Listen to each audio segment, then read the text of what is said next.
ಆಸ್ತಿಕ ಸಜ್ಜನರೇ, ಇದು ಕ್ಷೇಮ ಮಾರ್ಗ. ನಮಗೆಲ್ಲ ತಿಳಿದಂತೆ ನಾಳೆ ದಿವಸ ಭೀಮನ ಅಮಾವಾಸ್ಯೆ. ಈ ಭೀಮನ ಅಮಾವಾಸ್ಯೆಯಂದೇ ಡಾಕ್ಟರ್ ರಾಜ್ಕುಮಾರ್ ಅವರನ್ನು ವೀರಪ್ಪನ ಕಡೆಯವರು ಅಪಹರಣ ಮಾಡಿದ್ದು ನಮಗೆಲ್ಲ ನೆನಪಿದೆ.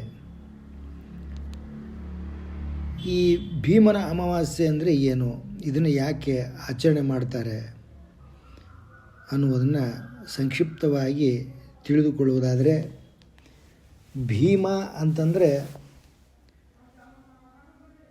ಇದು ರುದ್ರದೇವರ ಇನ್ನೊಂದು ಹೆಸರು.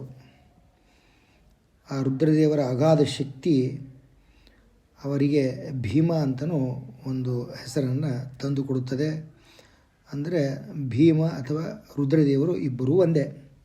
ಆ ರುದ್ರದೇವರನ್ನು ಪಾರ್ವತಿ ಸಮೇತ ಒಂದು ಜ್ಯೋತಿ ರೂಪದಲ್ಲಿ ಪೂಜಿಸುವುದರಿಂದ ಭೀಮೇಶ್ವರ ವ್ರತ ಅಥವಾ ಜ್ಯೋತಿರ್ಭೀಮೇಶ್ವರ ವ್ರತ ಅಂತ ನಾಳೆ ದಿವಸ ಅಮಾವಾಸ್ಯೆಯಂದು ಮಾಡ್ತಕ್ಕಂಥ ಈ ಹಬ್ಬ. ಇದನ್ನು ಯಾಕೆ ಮಾಡಬೇಕು? ಈ ಜ್ಯೋತಿರ್ಭೀಮೇಶ್ವರ ಜ್ಯೋತಿ ರೂಪದಲ್ಲಿ ರುದ್ರದೇವರನ್ನು ಮತ್ತು ಪಾರ್ವತಿಯನ್ನು ಪೂಜಿಸುವುದಕ್ಕೆ ಕರೆಯಲ್ಪಡ್ತಕ್ಕಂಥ ಈ ಪೂಜೆ ಮಾಡುವುದರಿಂದ ಸ್ಥಿರ ಮಾಂಗಲ್ಯ ಪ್ರಾಪ್ತಿಯಾಗುತ್ತದೆ. ಅಂದರೆ ಗಂಡನ ಆಯುಷ್ಯವನ್ನು ವೃದ್ಧಿ ಮಾಡ್ತಕ್ಕಂಥ ಬಯಕೆಯಿಂದ ಪ್ರತಿಯೊಬ್ಬ ಪತ್ನಿಯು ಶ್ರಾವಣ ಮಾಸ ಆರಂಭವಾಗುವ ಹಿಂದಿನ ಅಮಾವಾಸ್ಯೆ ಅಂದರೆ ಭೀಮನ ಅಮಾವಾಸ್ಯೆಯಂದು ಕಡ್ಡಾಯವಾಗಿ ಆಚರಿಸುತ್ತಾಳೆ. ಮತ್ತು ಈ ಭೀಮನ ಅಮಾವಾಸ್ಯೆಯನ್ನು ಮದುವೆ ಆಗದೇ ಇರತಕ್ಕಂಥ ಕನ್ಯೆಯರು ಕೂಡ ಈ ಜ್ಯೋತಿರ್ಭೀಮೇಶ್ವರನನ್ನು ಆರಾಧಿಸುವುದು ರೂಢಿಯಲ್ಲಿದೆ. ಇದರಿಂದ ಅವರಿಗೆ ಉತ್ತಮವಾಗಿರ್ತಕ್ಕಂಥ ವರನೊಂದಿಗೆ ವಿವಾಹವು ಘಟಿಸುವ ಫಲವನ್ನು ಪುರಾಣಗಳು ಹೇಳಿವೆ. ಅವರು ಕೂಡ ಇದನ್ನು ಮಾಡುತ್ತಾರೆ. ಸಾಮಾನ್ಯವಾಗಿ ಆಷಾಢ ಮಾಸದೊಳಗೆ ಈ ನವದಂಪತಿಗಳು ಅಂದಾಗ ಆಕೆ ಹೆಂಡತಿ ಏನಪ್ಪ ಅಂತಾರೆ ತವ್ರ ಮನೆಗೆ ಹೋಗಿರ್ತಾಳೆ. ತವ್ರ ಮನೆಗೆ ಹೋಗಿರ್ತಕ್ಕಂಥ ಹೆಂಡತಿಯನ್ನು ಆಷಾಢ ಮಾಸ ಪರ್ಯಂತ ಆಕೆಯ ತಂದೆ ತಾಯಿಯೊಂದಿಗೆ ಇರಲಿಕ್ಕೆ ಬಿಟ್ಟಿರ್ತಕ್ಕಂಥ ಗಂಡ ಆಕೆಯನ್ನು ತನ್ನ ಮನೆಗೆ ಕರೆದುಕೊಂಡು ಹೋಗಲು ಅತ್ತೆ ಮಾವನ ಮನೆಗೆ ಅಂದರೆ ಹೆಂಡತಿಯ ತವರು ಮನೆಗೆ ಹೋದಾಗ ಆ ಹೆಂಡತಿಯು ತನ್ನ ಗಂಡನನ್ನು ಅಲ್ಲಿಯೇ ಅಂತಂದರೆ ತನ್ನ ತಂದೆ ತಾಯಿಯ ಮನೆಯಲ್ಲಿಯೇ ತನ್ನ ಗಂಡನನ್ನು ಪಾದವನ್ನು ತೊಳೆದು ಈ ಜ್ಯೋತಿರ್ಭೀಮೇಶ್ವರ ವ್ರತವನ್ನು ಆಚರಿಸುತ್ತಾಳೆ. ಅದರ ನಂತರ ಏನಪ್ಪ ಅಂತಂದ್ರೆ ಶ್ರಾವಣ ಮಾಸದ ಪ್ರತಿಪದೆಯಂದು ಗಂಡನ ಮನೆಗೆ ಆಕೆಯ ಗಂಡನೊಂದಿಗೆ ಬರ್ತಕ್ಕಂಥ ರೂಢಿ. ಈಗ ಆಷಾಢ ಯಾವುದೋ ಶ್ರಾವಣ ಯಾವುದೋ, ಆಷಾಢ ಗಾಳಿ ಯಾವಾಗ ಬೀಸ್ತದೋ, ಇನ್ನು ಮಳೆ ಯಾವಾಗ ಬರ್ತದೋ ಸ್ವಲ್ಪ ಎಲ್ಲ ವ್ಯತ್ಯಾಸ ಆಗ್ಯದ. ಆದರೂ ಏನಪ್ಪ ಅಂತಂದ್ರೆ ಪಂಚಾಂಗದಲ್ಲಿ ಹೇಳ್ತಕ್ಕಂಥ ಕಾಲಮಾನಗಳೇ ನಮಗೇನಪ್ಪ ಅಂತಂದ್ರೆ ಆಚರಣೆಗೆ ಪ್ರಶಸ್ತವಾದ್ದರಿಂದ ಆ ಕಾಲಗಳಲ್ಲಿಯೇ ಆಯಾ ವ್ರತಗಳನ್ನು ಆಚರಿಸುವುದು ಒಳಿತು.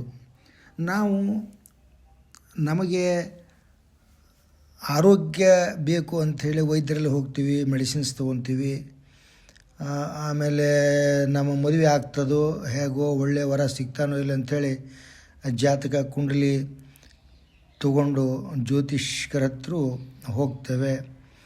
ಅದರ ಜೊತೆಗೆ ಇದನ್ನು ಮಾಡುವುದರಿಂದ ನಾವು ಏನನ್ನೂ ಕಳೆದುಕೊಳ್ಳುವುದಿಲ್ಲ. ಅಂದರೆ ಅರ್ಥ, ಒಳ್ಳೆಯ ಪತಿ ಸಿಗಬೇಕು ಅಂತಕ್ಕಂಥ ಅಭಿಲಾಷೆಯುಳ್ಳಂಥ ಪ್ರತಿಯೊಬ್ಬ ಕನ್ಯೆಯರು ಹಾಗೂ ಸುಖ ಸಂಪತ್ತು ಸತ್ಸಂತಾನ ಪ್ರದಾಯಕರಾಗಿರತಕ್ಕಂಥ ಪಾರ್ವತಿ ದೇವಿಯನ್ನು ಈ ಜ್ಯೋತಿರ್ಭೀಮೇಶ್ವರ ರೂಪದಲ್ಲಿ ಆರಾಧಿಸುವುದರಿಂದ ವಿವಾಹಿತ ಮಹಿಳೆಯರು ಏನಪ್ಪ ಅಂತಂದ್ರೆ ಸಂತಾನಾದಿಗಳನ್ನು ಪಡೆಯುತ್ತಾರೆ ಅಂತಕ್ಕಂಥದ್ದು ಒಂದು ನಂಬಿಕೆ ಮತ್ತು ವಿಶ್ವಾಸಗಳು ಯಾವತ್ತೂ ಸುಳ್ಳಾಗುವುದಿಲ್ಲ ಅಂತಕ್ಕಂಥ ಭರವಸೆ ನಮಗೆ ಇರಬೇಕು.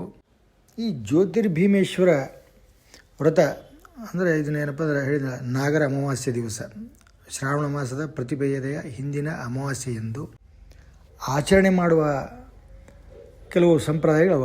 ಕೆಲವರು ಏನಪ್ಪ ಅಂದರೆ 5 ವರ್ಷ, ಕೆಲವರು 12 ವರ್ಷ, 16 ವರ್ಷ ಏನಪ್ಪ ಅಂದರೆ ನಿರಂತರವಾಗಿ ಬಿಟ್ಟಿಡುವುದಂತೆ ಈ ಜ್ಯೋತಿರ್ಭೀಮೇಶ್ವರ ವ್ರತವನ್ನು ಆಚರಣೆ ಮಾಡಿ ಕೊನೆಯಲ್ಲಿ ಒಂದು ಉದ್ಯಾಪನೆಯನ್ನು ಮಾಡುವುದರಿಂದ ಕುಟುಂಬಕ್ಕೇನಪ್ಪ ಅಂದ್ರೆ ಸಮಸ್ತ ಸನ್ಮಂಗಲವು ಉಂಟಾಗುತ್ತದೆ ಅಂತಕ್ಕಂಥ ಭರವಸೆ ಇದೆ. ಆ ಭರವಸೆಯೊಂದಿಗೆ ಈ ಆಚರಣೆಯನ್ನು ಮಾಡುವುದರಿಂದ ನಮ್ಮಲ್ಲಿ ಒಂದು ಧನಾತ್ಮಕ ಶಕ್ತಿ, ಕುಟುಂಬದಲ್ಲಿ ಒಂದು ಧನಾತ್ಮಕ ಶಕ್ತಿ, ವಾತಾವರಣ ಸಂಭ್ರಮಿಸುವಂತೆ ಮಾಡುತ್ತದೆ ಅನ್ನೋದರಲ್ಲಿ ಸಂಶಯವಿಲ್ಲ. ನಿರಂತರವಾಗಿ ಮಾಡಿ ಕೊನೆಯಲ್ಲಿ ಉದ್ಯಾಪನೆ ಮಾಡ್ತಕ್ಕಂಥ ಬಗ್ಗೆ ಇದೆ. 5 ವರ್ಷ ಮಾಡ್ಬೋದು, 9 ವರ್ಷವೂ ಮಾಡ್ತಾರೆ, ಕೆಲವರು 16 ವರ್ಷವೂ ಮಾಡ್ತಾರೆ. ಈ ರೀತಿ ಏನಪ್ಪ ಅಂದರೆ ಪ್ರತಿ ವರ್ಷ ಈ ಜ್ಯೋತಿರ್ಭೀಮೇಶ್ವರ ವ್ರತವನ್ನು ಆಚರಣೆ ಮಾಡಿ ತದನಂತರ ಉದ್ಯಾಪನೆ ಅಂತಕ್ಕಂಥ ಒಂದು ವಿಸ್ತೃತವಾದಂಥ ಪೂಜೆಯನ್ನು ಮಾಡ್ತಕ್ಕಂಥ ಸಂಪ್ರದಾಯ ಇಲ್ಲಿದೆ. ಇದರಿಂದ ಸಂಪೂರ್ಣ ಫಲವನ್ನು ಹೊಂದಬಹುದು.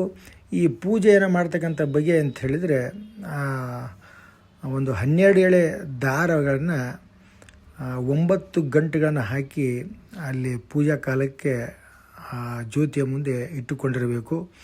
ಜ್ಯೋತಿ ಅಂದರೆ 2 ದೀಪಗಳು, ಒಂದು ತಟ್ಟೆಯಲ್ಲಿ ಏನಪ್ಪ ಅಂದರೆ 2 ತಟ್ಟೆಯಲ್ಲಿ ಅಕ್ಕಿಯನ್ನು ಹಾಕಿಬಿಟ್ಟು ಆ ಅಕ್ಕಿ ಮೇಲೆ ದೀಪಸ್ತಂಭಗಳನ್ನು, ಪ್ರಣತಿ ಅಥವಾ ನೀಲಾಂಜನ ಅಂತ ಏನು ಹೇಳ್ತೀವಿ, ಅವೆರಡನ್ನ ಇಟ್ಟುಬಿಟ್ಟು 2ರಲ್ಲಿ ಏನಪ್ಪ ಅಂದರೆ ಶುದ್ಧವಾದಂಥ ಎಳ್ಳೆಣ್ಣೆ ಅಥವಾ ಕೊಬ್ಬರಿ ಎಣ್ಣೆಯಿಂದ ದೀಪವನ್ನು ಬೆಳಗಿಸಬೇಕು. ಮತ್ತು ಅದನ್ನೇ ಜ್ಯೋತಿರ್ಭೀಮೇಶ್ವರ ಅಂತಕ್ಕಂಥ ಅನುಸಂಧಾನದೊಂದಿಗೆ ವಿಶೇಷವಾಗಿ ಸಿಹಿ ತಿಂಡಿಗಳನ್ನು, ಭಕ್ಷ್ಯ ಭೋಜ್ಯಗಳನ್ನು ಮಾಡಿ ನಿವೇದನೆ ಮಾಡಿ ದಾರಕ್ಕೂ ಏನಪ್ಪ ಅಂದ್ರೆ ಪೂಜೆಯನ್ನು ಮಾಡಿ ಪೂಜಾ ನಂತರ ಆ ದಾರವನ್ನು ಧಾರಣೆ ಮಾಡ್ತಕ್ಕಂಥದ್ದು ವ್ರತವನ್ನು ಮಾಡಿರ್ತಕ್ಕಂಥ ಸಂಕೇತವಾಗಿ ಧಾರಣೆ ಮಾಡಿಕೊಳ್ಬೇಕು. ಇದೇನಪ್ಪ ಅಂತ ನಾವು ಪೂಜಾ ಪದ್ಧತಿ. ಇವೆಲ್ಲವೂ ಏನಪ್ಪ ಅಂತಂದ್ರೆ ಮನುಷ್ಯನಲ್ಲಿ ಧನಾತ್ಮಕ ಶಕ್ತಿಗಳನ್ನು ಬೆಳೆಸಿ ನಮ್ಮಲ್ಲಿ ಆತ್ಮವಿಶ್ವಾಸದಿಂದ ಮುನ್ನುಗ್ಗುವಂತೆ ಮಾಡುತ್ತವೆ. ಆದ್ದರಿಂದ ನಾವು ಇದನ್ನು ಆಚರಣೆ ಮಾಡೋದರಿಂದ ಯಾವುದೇ ನಷ್ಟಕ್ಕೆ ಗುರಿಯಾಗುವುದಿಲ್ಲ. ಆದ್ದರಿಂದ ಎಲ್ಲರೂ ಏನಪ್ಪ ಅಂದರೆ ಇದನ್ನು ಆಚರಣೆ ಮಾಡಿ ಕ್ಷೇಮ ಮಾರ್ಗವನ್ನು ಅನುಸರಿಸಿ ಕ್ಷೇಮವಾಗಿರಿ.